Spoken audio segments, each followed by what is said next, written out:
Hola amigos, bienvenidos a esta nueva entrega de la partida de la semana.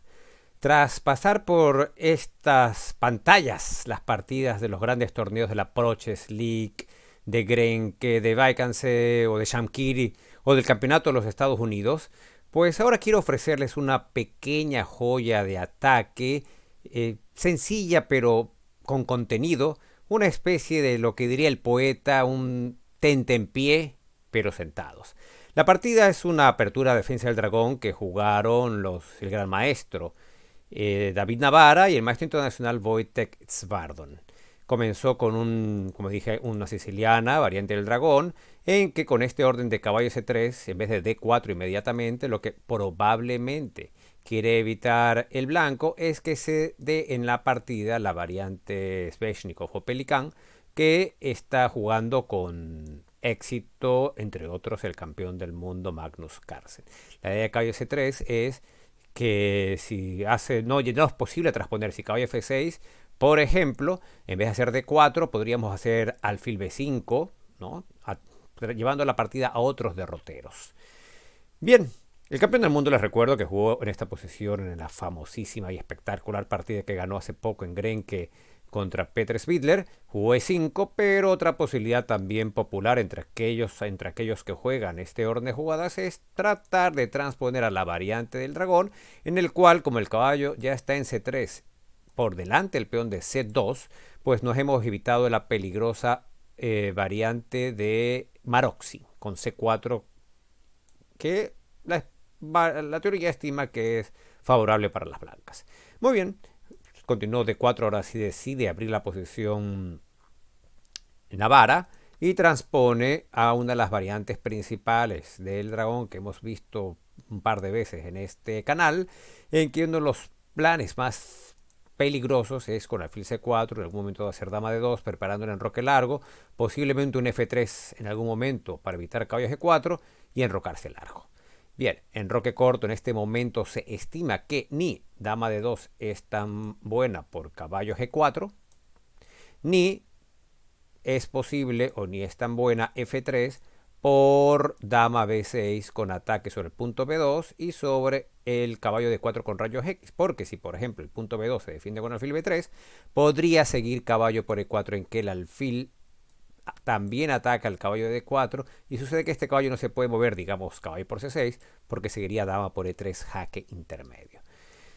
Por eso se estima, y es muy conocido por todos, que antes de hacer F3 o dama de 2 hay que hacer alfil B3 para tener protegido al peón de B2 contra el posible ataque de un dama B6. Y ahora viene lo que torre 8, que es lo que Nimzowitsch llamaría una jugada misteriosa de torre. ¿Por qué torre E8?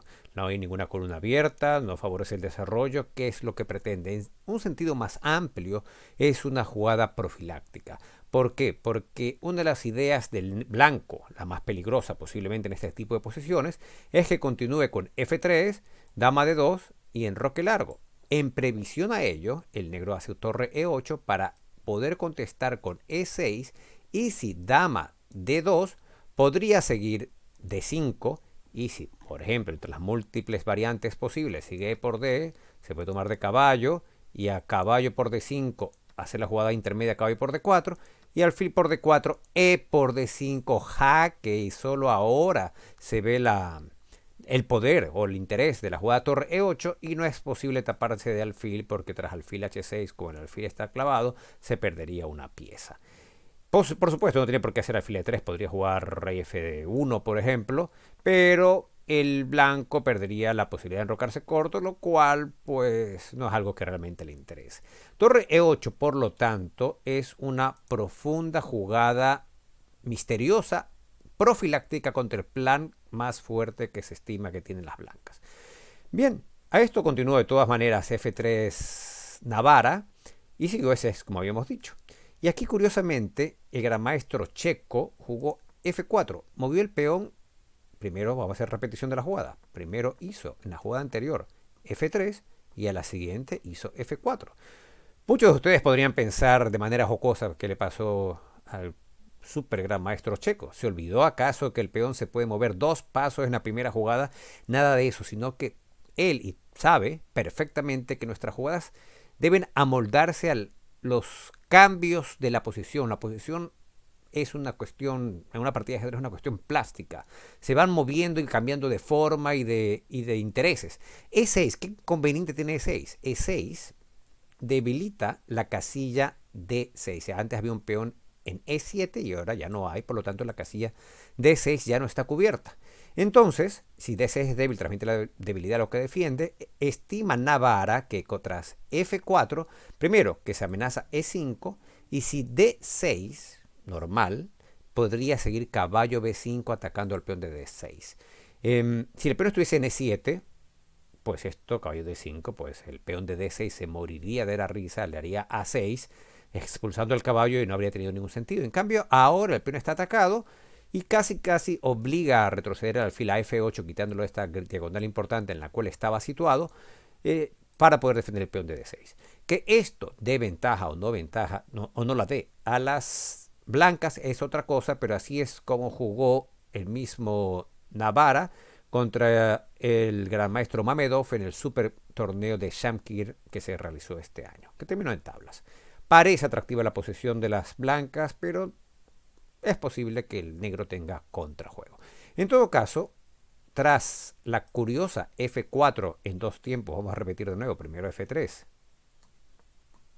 y luego F4, el maestro internacional Wojtek Zvárdon decidió jugar, bueno, jugó muy rápidamente caballo G4, que se deduce que tenía preparada de su laboratorio casero, en que el caballo está en el aire, pero la dama no puede a la vez defender al caballo, atacar al caballo y defender al caballo propio. Es una operación de cambio que se inicia con caballo G4.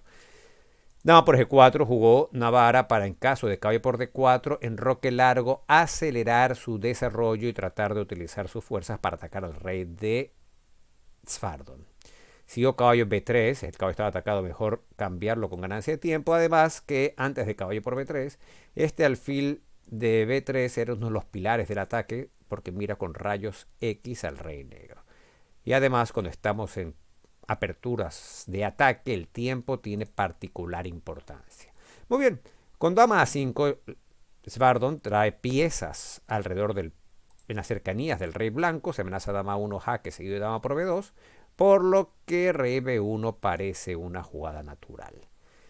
Trata de desarrollar sus piezas con ganancia de tiempo de 5, porque si se toma E por D5, no es posible capturar ahora el peón de D5 porque el alfil mira directamente a la dama y no puede por lo tanto capturarse ese peón. A la vez amenaza torre por alfil y tendría el negro una posición más que aceptable. Sin embargo, tras E5, este peón aprieta un poco al flanco del rey de las negras, anula la acción del alfil que quería llegar hasta B2 y el blanco gana una clara ventaja de espacio en el flanco de rey. Zvárdon trata de reaccionar con algún tipo de acción al flanco de dama, B5, B4, no descarta hacer A5, A4, y ahora es cuando la partida se vuelve realmente interesante. Parece ser que a partir de ahora Navarra hace buenos los consejos del campeón del mundo Bobby Fischer, en que dijo que la manera ideal, la manera de derrotar a la variante del dragón es mediante sacrificio, mate. Primero abrir las compuertas con H4, H5, llevar la torre hacia las cercanías del rey contrario para atacarlo, reacciona con B4 expulsando al caballo. Casi cualquier retirada del caballo es buena. Decidió Navarra hacer caballo E4 para apuntar al punto débil C5. Recuerden, punto débil es aquel punto en el cual ningún peón puede cubrir. Y tras alfil D7, atacando al caballo, continuar con caballo C5. Bien, se ataca el alfil con el caballo. Dama B5 parece una jugada natural porque intenta A5, A4 utilizar este punto de contacto en B3 para abrir, tras A4, A por B3, abrir la columna A y tratar de llegar de alguna forma a hacer algún tipo de ataque de mate. Pues viene H5, blanco también va a lo suyo, al ataque, y a partir de ahora, de la siguiente jugada de las negras, recomiendo a los espectadores, que piensen qué jugarían ustedes siempre con las blancas en su siguiente jugada. El negro jugó torre S8 atacando al caballo. Está atacado una y dos veces, solo defendido por una ocasión. Pues se podría retirar el caballo, sí, pero parece aún más fuerte H por G6. ¿Por qué? ¿Qué pasaría si torre por caballo?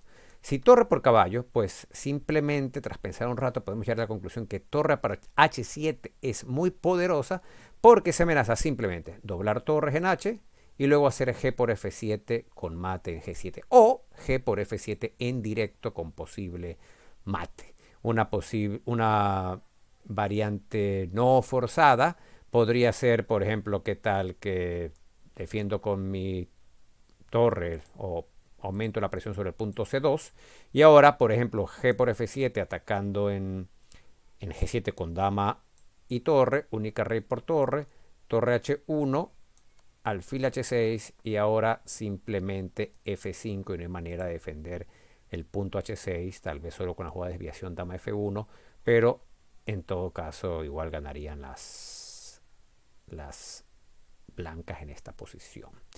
Bien, sin embargo, H por G6 parece natural simplemente tomar H por G6 y bueno, te ataco el caballo en C5, le dice el negro y defiéndete como puedas. Y nuevamente, en vez de defender el peón, podemos darnos cuenta que este rey solo tiene a un alfil defendiéndolo. Es la única pieza que está cerca del rey para defenderlo. Y entonces seguimos el principio de ataque, que hay que atacar el punto más débil del rival, uno, el rey, y para ello lo atacamos directamente o atacamos al que lo defiende, el alfil de G7. ¿Cómo logramos atacar ese alfil o eliminar ese alfil que protege al rey? Con la jugada de inesperada F5 que libera al alfil en la diagonal C1H6 con intención de cambiarlo o, más profundamente, tal vez llevar este alfil a G5 y luego a F6 para eliminarlo. Veamos, aquí jugó E por F5 Svardon, pero ¿qué tal que si hubiese sucedido G por F5? Dama H5 llevando el ataque y si, por ejemplo, torre por C5, ya hemos dicho que queremos atacar, para atacar al rey tenemos que eliminar a ese defensor, alfil H6 proponiendo el cambio y tras lo cual prácticamente no tiene jugadas porque si, por ejemplo, para empezar, ¿qué amenaza? Es una jugada muy torpe para las negras, pues se amenaza eliminar el alfil, hacer dama H6 jaque, seguido de dama H8 mate, pues por lo tanto no puede permitir el cambio de ese alfil, tal vez alfil por E5, a lo cual puede decir dama G5 jaque, el rey no puede irse hacia ningún lado y si rey H8, rey H7, alfil F8 jaque a la descubierta y al mismo tiempo, bueno, no es mate porque tiene alfil H2, pero es mate a la siguiente. Por lo tanto, G por F5 queda descartada como una posición razonable, una opción razonable, sigue E por F5, dama H4, ¿verdad? Entonces, ¿qué tal? Dice Svardon, bueno, me como tu caballo, total, para si me van a dar mate, por lo menos que el mate me reciba bien alimentado. En este caso, si hacemos alfil H6, como en la variante anterior, pues alfil por E5 y todavía no está el mate a la vista, el alfil huye del cambio. Por eso lo busca en otra diagonal. ¿Cómo? Con alfil G5 con idea de alfil F6. Por ejemplo, si alfil por E5 ahora fracasaría totalmente porque tras alfil F6 se amenazaría dama H8 a mate y solo podría ser detenido una jugada más porque ahora hay la doble amenaza de torre H8 o dama H8 con mate. Es por eso que busca su propio contrajuego y combina ataque y defensa. Svardon juega dama E2 con la doble intención. Una, la más sencilla, es hacer dama por C2 jaque. El rey tendría que ir a A2 y luego seguiría torre A5 mate. Y además pretende con la dama venir a H5 e interponer la acción de la dama contraria en la columna H. ¿Cómo juegan las blancas? Juegan las blancas y ganan. Y viene este es el momento de la bonita combinación final. Jugó dama H7, rey F8, parece que no hay más jaques ganadores porque todos los puntos están cubiertos a la vez que el negro, si le tocase, seguiría dama por C2 jaque, seguido de torre A5 mate una vez que el rey llega a E2 y ahora viene la combinación digna de Fischer, sacrificio, sacrificio mate, dama H8, el rey no tiene la casilla de escape E7 debido a que el alfil lo está controlando esa casilla, única alfil por, torre por, rey G7 y ahora alfil F6 mate. Bonita coordinación de alfil y torre para dar mate al rey de las negras. Y pues espero que hayan disfrutado de esta pequeña joya, sencilla pero elegante, en que las negras sufren el ataque combinado de las piezas blancas y con un final de mate muy bonito. Espero que hayan disfrutado de esta partida, de esta pequeña partida pero instructiva, y espero verlos nuevamente en otro momento por este canal. Un abrazo amigos y hasta la próxima.